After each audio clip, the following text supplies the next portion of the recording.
Comme d'habitude, je vais remettre le clocher au milieu du village et même de tous les villages de France qui reçoivent les flux de télévision, les ondes radio et ceux disposant de salles de spectacle. Pourquoi tous ces villages qui représentent l'ensemble de la France?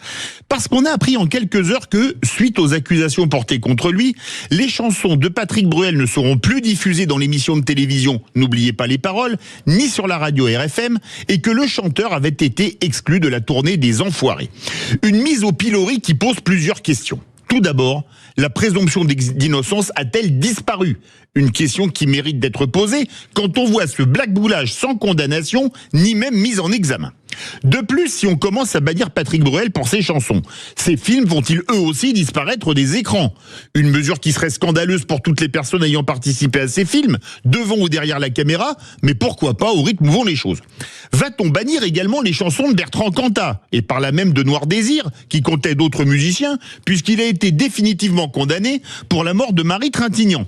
Va-t-on bannir les films avec des dialogues de Michel Audiard, auteur de Génie, pour ses écrits antisémites dans des journaux collaborationnistes pendant la guerre, écrits dans lesquels il qualifiait Joseph Kessel, je cite, de petit youpin, et qui qualifiait le monde des arts, je cite à nouveau l'horreur, de plus coquet ramassis de faisans juifs, pléonasmes, métèques et margoulins?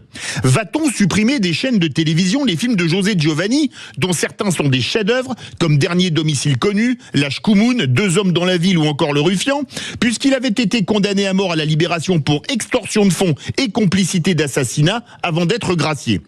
Bref, on se demande où tout va s'arrêter, à moins que la société dans laquelle nous vivons veuille laver plus blanc que blanc, mais attention, souvent les donneurs de leçons ont des fonds de culotte beaucoup moins propres que ceux qu'ils vouent aux gémonies.